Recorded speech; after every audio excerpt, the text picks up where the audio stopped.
The security footage showed them laughing as they cannonballed into her pristine pool for the third time that week. Sarah Martinez had lost everything: her husband, her savings, her peace of mind. But she still had her grandmother's house and that crystal-clear swimming pool. When the entitled neighbor's kids treated her property like their personal water park, she snapped. But what she did next wasn't just revenge. It was a masterclass in psychological warfare that would leave them wishing they'd never learned to swim. Sometimes the quiet ones are the most dangerous. Sarah Martinez pressed her face against the cool kitchen window, watching droplets of chlorinated water drip from the pool deck onto the Spanish tiles her grandmother had laid by hand 60 years ago. The sun was setting behind the Santa Monica Mountains, casting long shadows across her backyard, but the evidence of the latest intrusion sparkled in the golden light like broken glass. "Not again," she whispered, her breath fogging the window. Empty beer cans floated in the pool's shallow end. A pair of designer sunglasses sat abandoned on the diving board. The automatic pool cleaner churned helplessly, clogged with what looked like someone's vape pen. This was the third time in 2 weeks. Sarah's hands trembled as she pulled out her phone and scrolled through the security footage. There they were, the Henderson's twin boys, Jake and Mason, both 19 and built like the college water polo players they were. They'd scaled her 6-foot privacy fence like it was a playground obstacle, whooping and hollering as they stripped down to their swim trunks. "Yo, the crazy lady's not home again," Jake's voice crackled through her phone speaker.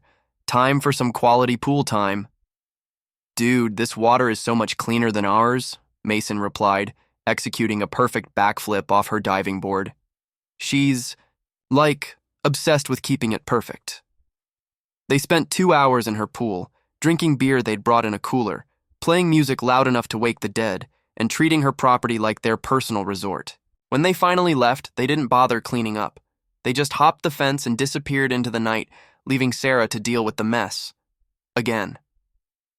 She sank into her grandmother's old rocking chair, the same one where Abuela used to. Tell her stories about the old country, about standing up to bullies, about fighting for what was yours. The chair creaked under her weight, a sound that usually comforted her but now only emphasized how alone she was in this house that felt too big, too empty, too violated. The divorce had been finalized 3 months ago. Marcus had taken half of everything. The retirement account, the business they'd built together, even the damn coffee maker. The only thing he couldn't touch was this house, left to her by her grandmother, with the specific clause that it could never be sold or transferred to anyone outside the bloodline. It was her sanctuary, her last piece of solid ground in a world that had shifted beneath her feet like quicksand. And now these entitled brats were taking that away from her too. Sarah picked up her phone and dialed the non-emergency police line. She'd done this twice before, and both times the response had been the same. "LAPD, how can I help you?" "Hi, this is Sarah Martinez at 1247 Maple Drive. I'm calling to report trespassing again. The same kids from next door broke into my backyard and used my pool without permission." A pause. "Ma'am, is this the same incident from last week?" "No, this is a new incident. It happened tonight." "And you have video evidence?" "Yes, I have security cameras." "Any property damage?" Sarah looked at the pool, at the floating debris, at the chlorine levels that would need to be rebalanced, at the pool cleaner that would need to be serviced. "They left trash in my pool and, ma'am, unless there's significant property damage, or the perpetrators are still on the scene, this is a civil matter. You'll need to speak with your neighbors directly or contact a lawyer about getting a restraining order." The line went dead. Sarah stared at her phone, feeling the familiar burn of helplessness rising in her chest. She'd tried talking to the Hendersons 3 times. The first time, Mrs. Henderson had been apologetic, promising it wouldn't happen again. The second time, she'd been defensive, insisting her boys were good kids who were just blowing off steam after a hard semester. The third time, she'd been downright hostile. "Look, Sarah," Diane Henderson had said, standing in her doorway like a fortress wall. "Boys will be boys. Maybe if you weren't so uptight about everything, this wouldn't be such a big deal. It's just water. Just water." As if the pool wasn't the last connection Sarah had to her grandmother, who had taught her to swim in those same waters. As if it wasn't the place where she'd scattered some of Abuela's ashes, as per her dying wish. As if it wasn't the one thing in her life that she could still control, still keep perfect. Sarah walked to her grandmother's old jewelry box and pulled out a small, leather-bound notebook. Abuela's recipes written in her careful Spanish script. But tucked between the pages for mole poblano and tres leches cake was something else. A letter her grandmother had written but never sent, addressed to the city council in 1987. There comes a time when a woman must stop being polite and start being strategic, the letter began. When the systems fail you, when the authorities abandon you, when your neighbors think your kindness is weakness, that's when you remind them who you really are. Sarah had read this letter dozens of times since her grandmother's death, but tonight the words hit differently. Tonight, they felt like a battle plan. She walked outside to her pool deck, the warm evening air carrying the scent of jasmine from her grandmother's garden. The water was perfectly still now, reflecting the first stars appearing in the darkening sky. Tomorrow, she would clean up their mess again. She would rebalance the chemicals, fish out their trash, and restore her sanctuary to its pristine state. But this time, she would also be preparing for war. Her phone buzzed with a text message from an unknown number. Thanks for the pool party, bitch. Same time tomorrow?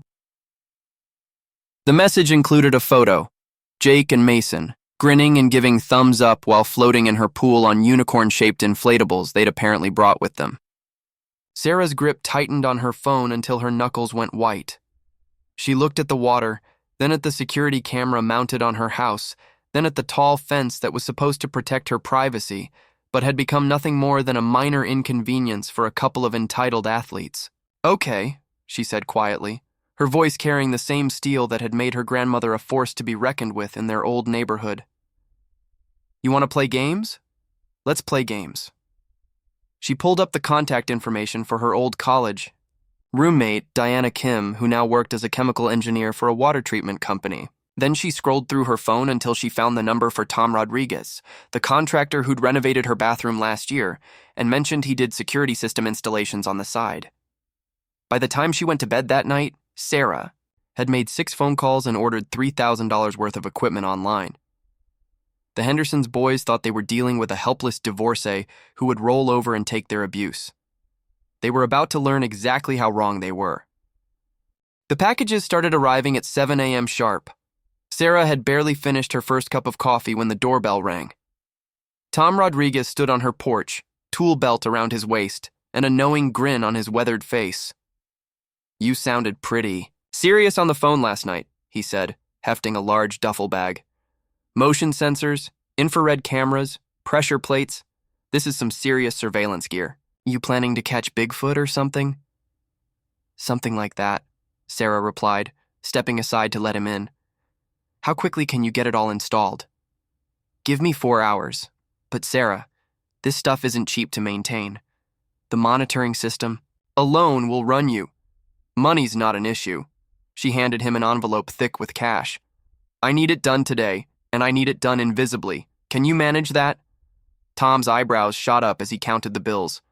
For this kind of cash, lady, I could make it disappear into the walls themselves. While Tom worked on the security system, Sarah focused on phase 2 of her plan. Diana Kim arrived at noon with a silver briefcase that looked like it belonged in a spy movie. I still can't believe you're doing this, Diana said, setting the case on Sarah's kitchen island. When you called asking about pool chemistry, I thought you meant regular maintenance. This is maintenance, Sarah replied. Just a different kind. Diana opened the case, revealing dozens of small vials filled with various colored liquids. Okay, so here's what I brought. This one, she held up a clear vial, is completely harmless but will turn the water bright purple within 30 minutes of contact. It's used in leak detection. This one, she picked up a yellow vial, creates a foam reaction that's basically like a giant bubble bath. Also harmless, but it'll take hours to clean up. What about skin irritation? That's where things get interesting. Diana's expression grew serious. This red one contains a compound that reacts with sweat and creates a temporary but intense itching sensation.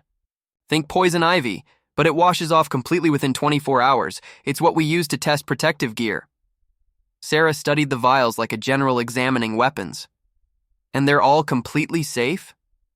Annoying as hell, but safe. The purple dye might stain swimwear, though. And the itching compound? Well, let's just say they'll be scratching for a while. Perfect. Diana closed the case and slid it across the counter. I never gave you these, and if anyone asks, I was never here. What chemicals? Diana smiled. Exactly. By 3 p.m., Tom had finished installing the surveillance upgrades. Motion sensors hidden in the pool lights, pressure plates disguised as decorative stones along the fence line, and cameras so small they looked like screws in the fence posts. Everything fed to an app on Sarah's phone that would alert her the moment someone set foot on her property. The beauty of this system, Tom explained, showing her the app interface, is that it's completely automated. Someone hops your fence, you get an alert with live video. You can even broadcast audio through the hidden speakers I installed around the pool. Speakers? Figured you might want to have a conversation with your uninvited guests. There's also a strobe light feature for the pool lights. You know, in case you want to really get their attention. Sarah smiled for the first time in weeks. Tom, you're an artist. Just don't use any of this for anything too crazy, okay? I've got a reputation to maintain. Define crazy. Tom laughed nervously and packed up his tools. On second thought, I don't want to know. As evening approached, Sarah prepared for what she hoped would be the Henderson twins' final pool party. She'd changed into dark clothes and positioned, herself in her grandmother's rocking chair with a perfect view of the backyard. Her phone sat on the side table, the surveillance app open and ready. At 9:47 p.m., the first motion sensor triggered. Sarah's phone buzzed with an alert. Perimeter breach detected. The live video feed showed Jake Henderson dropping down from the fence, followed immediately by Mason. They were carrying a cooler and what looked like a Bluetooth speaker. Showtime, Jake said, loud enough for the hidden microphones to pick up. Hope the crazy lady isn't home tonight. Dude, she's never home, Mason replied. I think she works nights or something. We could probably throw a full party back here and she'd never know. Sarah's finger hovered over the app's activation button. She'd programmed a sequence that would unfold over the next hour, a carefully orchestrated symphony of humiliation that would make these boys think twice about ever setting foot on her property again. But then she heard something that made her blood freeze. Hey, check this out, Jake said, pulling something from his backpack.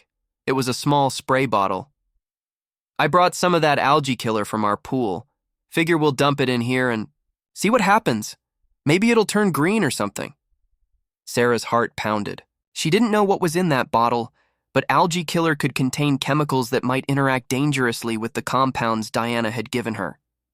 She grabbed her phone and quickly disabled the automated sequence, switching to manual control. The boys were already in the pool, the mystery bottle sitting on the deck's edge. Jake, no! Mason suddenly shouted. Don't use that stuff, man. My dad said it's like super concentrated, could mess up the pH balance or something. Who cares? It's not our pool. Yeah, but what if it kills the fish in the neighbor's pond? My dad would murder me if he got sued. Jake paused, bottle in hand. Fine, whatever. We'll just swim. Sarah let out a breath she didn't know she'd been holding. These boys were reckless, but they weren't completely stupid. She reactivated her plan, but modified it, starting with the mildest option first. She tapped the purple dye release. Within minutes, the crystal clear water began to change color. It started as a faint lavender, then deepened to a rich purple that glowed under the pool lights. Whoa, what the hell? Mason stopped mid-stroke.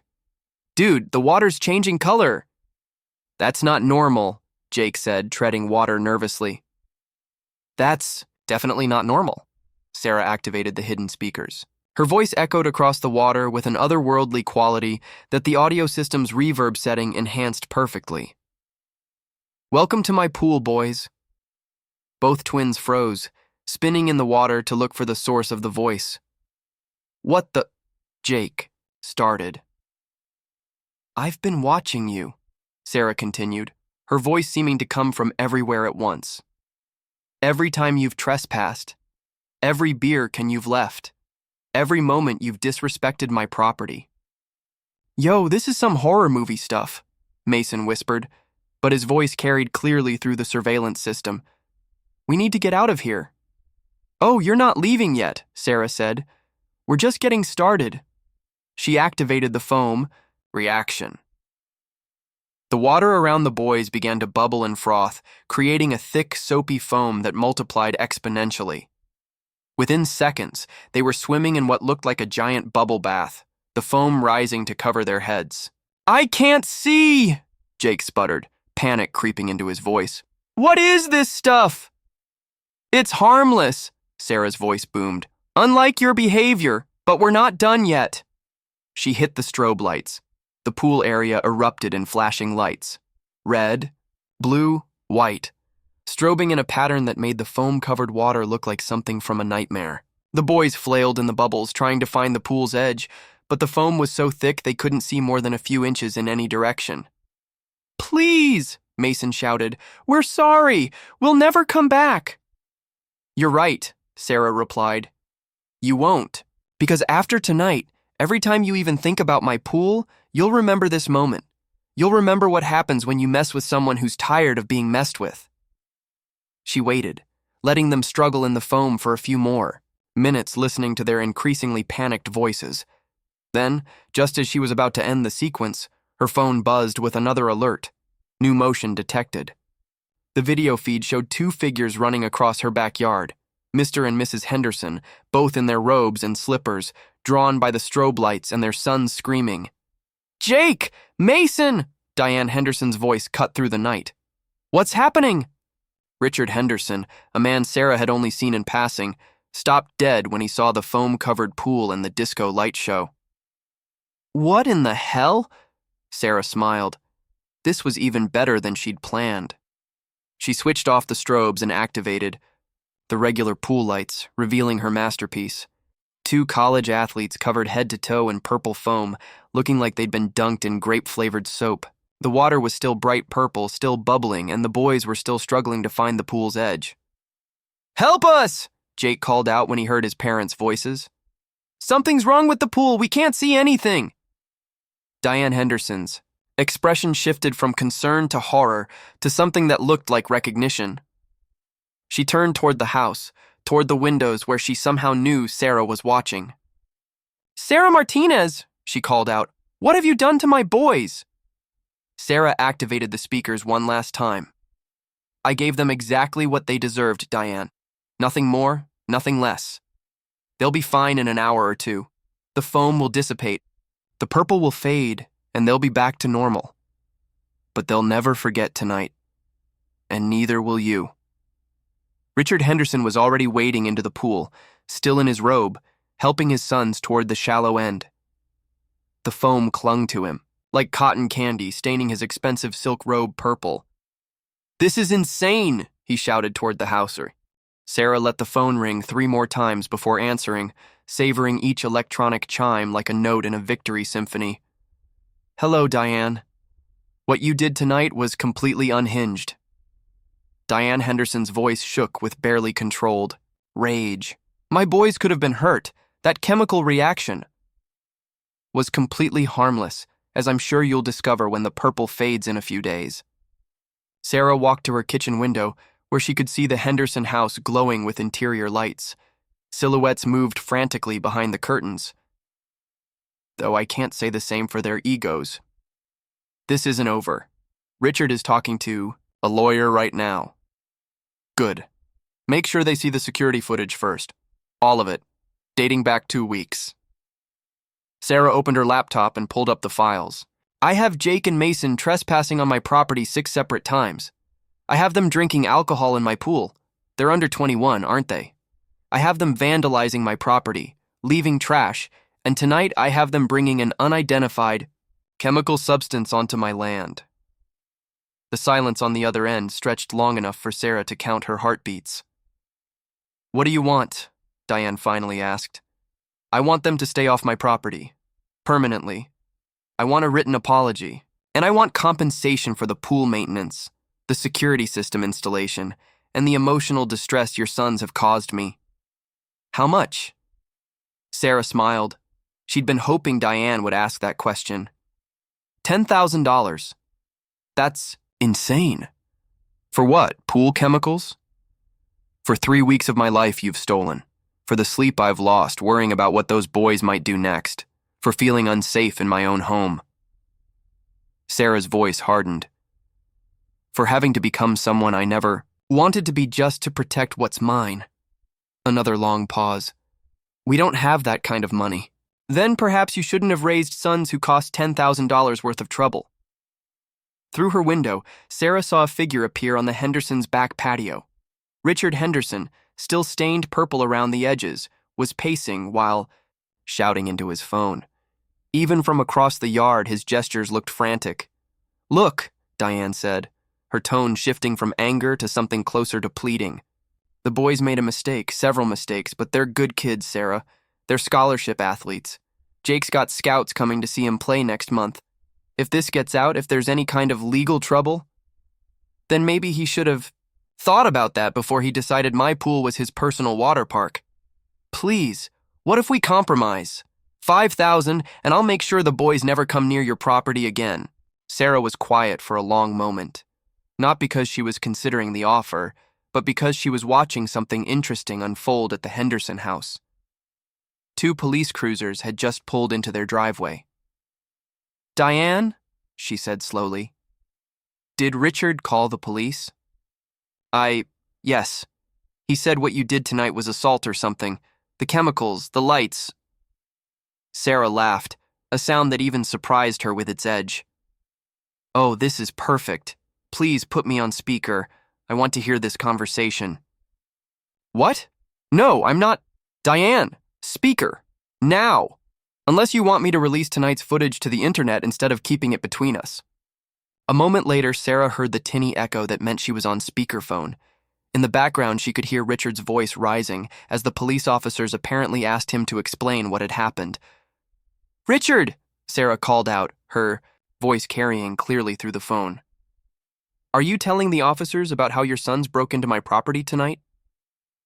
The voices in the background stopped abruptly. Because I have it all on video. The fence climbing, the trespassing, the beer drinking. I also have recordings of them planning to vandalize my pool with chemicals. Would you like me to send that footage to the responding officers? You're bluffing, Richard's voice came through, the speaker, but it lacked conviction. Am I? Officer Martinez, no relation, badge number 4471, responded to my trespassing calls twice in the past 2 weeks. I'm sure he'd love to see the evidence he said I needed to make a case. Sarah pulled up her contacts and found the officer's direct number. Should I call him now, or would you prefer to handle this privately? The silence stretched so long that Sarah wondered if they'd hung up. Finally, Richard's voice came through, deflated. Officers, I think there's been a misunderstanding. We don't need to file a report after all. Sarah heard muffled conversation, then car doors slamming and engines starting. The police cruisers backed out of the Henderson driveway, leaving the family alone with their purple-stained humiliation. Now then, Sarah said, where were we? You've made your point, Richard said, his voice tight with suppressed rage. But $10,000 is ridiculous. We'll give you $2,000 and a promise that the boys will stay away. Counteroffer, $15,000, since you just tried to have me arrested. What? Diane's voice cracked. You can't be serious? I'm dead serious. You escalated this by involving the police. Now the price goes up. Sarah walked to her grandmother's jewelry box and pulled out the old leather notebook again. My grandmother used to say that respect is like credit. Once you've damaged it, everything costs more. She could hear whispered argument in the background, angry voices hissing back and forth. We need time to think about this, Diane finally said. You have until tomorrow at noon. After that, the footage goes to the police, the university athletic departments, and anyone else who might be interested in your son's extracurricular activities. You can't ruin their futures over this. I'm not ruining anything. They did. That themselves. Sarah's voice softened, but only slightly. Diane, I tried to handle this the right way. I called the police. I talked to you directly. I gave you multiple chances to parent your children. You chose to dismiss me, to minimize what they were doing, to treat me like some hysterical woman who should just accept being victimized. That's not... It is exactly what you did. And now you're learning what happens when you mistake someone's kindness for weakness. Sarah ended the call and walked back to her window. The Henderson house was still lit up like a Christmas tree, and she could see figures moving frantically from room to room. Her phone immediately started buzzing with calls from their number, but she ignored them. Instead, she opened her laptop and began uploading the security footage to a secure cloud server. She also drafted emails to Jake and Mason's college water polo coaches, complete with video attachments, though she didn't send them yet. Finally, she researched the legal requirements for civil suits in California and began drafting a complaint for property damage and intentional infliction of emotional distress. Her phone rang again. This time it was a number she didn't recognize. Hello? Ms. Martinez, this is Jake Henderson. I got your number from my mom. Sarah's eyebrows rose. Hello, Jake. Still purple? Look, I'm calling to apologize. For all of it. The trespassing, the mess, everything. We were total jerks, and what happened tonight, I mean, it scared the hell out of us, but I guess we deserved it. Go on. Mason and I, we want to make this right. We can't afford $15,000, we're college students. But we could work it off. Yard work, pool maintenance, whatever you need. And we'll stay away from your property, obviously. Sarah found herself genuinely surprised. Of all the ways she'd expected this night to unfold, a genuine-sounding apology from one of the perpetrators hadn't been on the list. What about your parents? They're pretty angry right now. At you, at us, at the whole situation. But I've been thinking about what you said, about respect and consequences. My girlfriend saw the video Mason posted on his Snapchat last week, the one of us in your pool, and she said we looked like entitled assholes. Smart girlfriend. Yeah, she is. She also pointed out that if someone was doing this to her grandmother's house, she'd probably do worse than turn us purple. Sarah walked to her pool, which was finally starting to clear as the foam dissipated. The water was still faintly purple, but the strobe lights were off, and the chaos had settled into an eerie calm. Jake, can I ask you something? Sure. Why, my pool? You have your own. Your family clearly has money. Why did you need to break into mine? The pause was long enough that Sarah thought he might have hung up. Honestly, because it was perfect, like scary perfect. Your water was always crystal clear, the temperature was always exactly right, everything was maintained like it was a resort pool. Ours is, well, our parents don't really take care of it. It's always got leaves in it, the chemicals are off, the heater's broken half the time. So you decided to steal mine. Yeah, and when you weren't around to stop us, it felt like we were getting away with something, like we were smarter than the system. His voice got quieter. It was stupid. Really, really stupid. Sarah looked at the pool, thinking about her grandmother's stories, about the hours they'd spent together skimming leaves and testing pH levels, about the pride Abuela had taken in, maintaining something beautiful. Jake, do you know why this pool matters to me? Because it's yours? Because it's the last piece of my grandmother I have left. She built this pool with her own hands in 1962. She taught me to swim in this water. When she died, I scattered some of her ashes here like she asked me to. Every time you jumped in, every time you left your trash floating in it, you were desecrating something sacred. At 7:55 a.m., Sarah watched through her kitchen window as Jake Henderson stood at her front gate, shifting nervously from foot to foot. He was alone, carrying what looked like a toolbox and wearing clothes that had seen better days. No sign of Mason. Sarah opened the door before he could knock. Where's your brother? Jake's face flushed. He said he wasn't coming, said you were crazy and he wasn't going to enable your psycho revenge fantasy. He looked down at his shoes. Those were his exact words. And yet you're here. Yeah, I'm here. He met her eyes, and Sarah was surprised to see something that looked like genuine remorse. "Look, Ms. Martinez, I know you probably think this is all bullshit, but I meant what I said last night. We were wrong. I was wrong." Sarah studied his face for a long moment, then stepped aside. "Come in. Coffee?" Yeah, that'd be great." As she poured 2 cups, Sarah watched Jake take in her kitchen. His gaze lingered on the framed photos of her grandmother, on the old recipe cards stuck to the refrigerator with magnets, on the small shrine in the corner with candles and marigolds. "She looks like you," he said, nodding toward a photo of Abuela by the pool. "Your grandmother." "Everyone said that." Sarah handed him the coffee. "Her name was Elena. She came here from Guadalajara in 1958 with nothing but a suitcase and a dream of having her own piece of paradise." They walked outside to the pool deck. The water was clearer now, though still faintly tinted purple. Jake set down his toolbox and pulled out a pool skimmer, testing chemicals and cleaning supplies. "I brought my own stuff," he said. "Figured. It was the least I could do." For the next hour, they worked in relative silence. Jake proved surprisingly competent with pool maintenance, balancing chemicals and skimming debris with practiced efficiency. Sarah found herself watching him carefully, looking for signs that this was an act, but his focus seemed genuine.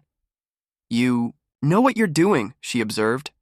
"My dad made me and Mason maintain our pool when we were kids, before he got successful enough to hire a service." Jake paused in his skimming. "I actually used to like it. There's something satisfying about making water crystal clear, you know?" "Then why didn't you take care of your own pool instead of stealing mine?" Jake sat down on the pool's edge, his feet dangling in the water. "Because our pool isn't just mine. It's Mason's and my parents and whoever they invite over for their parties. But this one, when we came here, it felt like it was ours, like we'd discovered some secret place. It wasn't yours to discover. I know that now." He looked up at her. "Can I ask you something? Last night, when you did all that stuff with the lights and the foam, were you trying to scare us or hurt us?" Sarah considered the question. "Both. Neither. I was trying to make you feel as powerless as you'd made me feel. It worked." At 9 a.m., Jake's phone started buzzing incessantly. He glanced at it and frowned. "My parents. They're probably wondering where I am." "Are you going to answer?" "Not yet. I have something to do first." He pulled a folded piece of paper from his pocket. "I wrote that letter you asked for, the apology. But I was hoping, could I read it to you first, before I read it to them?" Sarah settled into her grandmother's rocking chair. "Go ahead." Jake unfolded the paper with shaking hands and began to read. "Dear Ms. Martinez, I'm writing this because I need to own what I did, not just apologize for getting caught. For 3 weeks, Mason and I treated your property like it belonged to us. We jumped your fence, used your pool, left our trash, and never once thought about how that affected you. We saw you as an obstacle, not as a person with feelings and rights and a life that we were disrupting. I know now that this pool isn't just a pool to you. It's a connection to your grandmother, a place where you scattered her ashes, a piece of something sacred that we violated with our selfishness. I can't undo that, but I can promise it will never happen again. I also need to apologize for my family's response when you tried to address this properly. My parents should have listened to you the first time you called. They should have made us clean up our mess and stay away. Instead, they dismissed you and made excuses for us, which only made everything worse. What you did last night was scary and humiliating, but it was also the first time in my life that I faced real consequences for my actions. Not consequences that my parents could negotiate away or that money could fix, but consequences that made me feel as small and powerless as I'd made you feel. I don't expect you to forgive me, but I wanted you to know that I understand now what we took from you. It wasn't just pool time, it was your peace of mind, your sense of safety in your own home, and your right to grieve your grandmother in the place that meant the most to both of you. I'm sorry, really truly sorry, and I'll spend however long it takes making this right." Jake folded the letter and looked up at Sarah, who was wiping tears from her eyes. "That was," she started, then stopped. "Jake, who helped you write that?" "My girlfriend, Emma. She's a journalism major, but the words are mine. She just helped me organize my thoughts." "And you mean all of it?" "Every word." Sarah's phone buzzed with a text message. She glanced at it and showed Jake the screen. "Where is my son? If you've done something to Jake, I'm calling the police right now. Diane Henderson." "I should probably call them," Jake said. "Let them know I'm okay." "In a minute. First, I want to show you something." Sarah led him to a small garden shed behind the pool house. Inside, mounted on the wall, were dozens of photographs spanning decades. Her grandmother swimming with friends, teaching neighborhood children to swim, hosting pool parties for the local community. "This pool has been the heart of this neighborhood for 60 years, Sarah said. Abuela taught half the kids on this block to swim. She hosted quinceañeras, graduation parties, memorial services. When people were struggling, she'd open her doors and let them swim for free because she believed water could heal anything." Jake studied the photos, taking in the faces of children and adults, the evolution of swimwear and hairstyles, the constant presence of Elena's warm smile. "After she died, I wanted to continue that tradition," Sarah continued. "I wanted to honor her memory by keeping this place open to people who needed it. But then the vandalism started, the break-ins, the mess. I felt like I had to choose between preserving her legacy and protecting myself." "What if you didn't have to choose?" Sarah turned to look at him. "What do you mean?" What if Mason and I helped you do both? What if we helped you organize community events here, like your grandmother used to do? We could provide security, help with maintenance, make sure people respect the space." "Why would you want to do that?" Jake was quiet for a long moment. "Because last night, when I was covered in purple foam and couldn't see anything, I understood for the first time what it feels like to be completely powerless. And I realized that's probably how a lot of people feel every day. People who get pushed around by guys like me and Mason because we're bigger or richer or more popular." He gestured toward the photographs. "Your grandmother didn't see those differences. She just saw people who needed a place to swim." Sarah's phone rang. This time it was Richard Henderson, and she could hear the anger in his voice even before she answered. "Sarah, where is my son? Diane is having a panic attack thinking you've kidnapped him or worse." "He's right here, Richard. He's been helping me clean the pool." "Put him on the phone. Now." Sarah handed Jake the phone. "Dad?" "Yeah, I'm fine. I'm at Ms. Martinez's house. We've been talking." A pause. "No, Dad, I came here voluntarily. I'm trying to make things right." The conversation continued for several minutes, Jake's voice growing firmer as his father's grew louder. Finally, Jake handed the phone back to Sarah. "He wants to talk to you." "Sarah," Richard's voice was strained, "I don't know what kind of game you're playing, but you need to send my son home immediately." "Your son is free to leave whenever he wants, Richard, but he asked to stay and help repair the damage he caused." "Damage? It's a pool. You turned our boys purple with some kind of chemical weapon." "I used harmless dye and soap, both of which have already washed off. Your sons used my property as their personal playground for weeks, causing actual damage and violating my privacy. Look, we'll pay for a pool cleaning service. We'll pay for new chemicals. Just end this insanity." Sarah looked at Jake, who was shaking his head emphatically. "I'll tell you what, Richard. Your son has written a sincere apology that he'd like to read to your family. If you're genuinely interested in resolving this, come over here at noon. Bring Diane and Mason. Let's have an actual conversation about respect and consequences." "And if we refuse?" "Then the security footage goes to the police, the university, and anyone else who might be interested in your son's extracurricular activities." The line went dead. Jake looked at Sarah with something approaching admiration. "You don't back down, do you?" "Not anymore." At exactly noon, the Henderson family arrived. Richard looked thunderous, Diane appeared to have been crying, and Mason slouched behind them like he was being led to his execution. All three still showed faint purple stains around their hairlines. Sarah led them to her backyard where she'd set up chairs around a small table. Jake stood beside the pool, letter in hand, looking nervous but determined. "Before anyone says anything," Sarah began, "Jake has something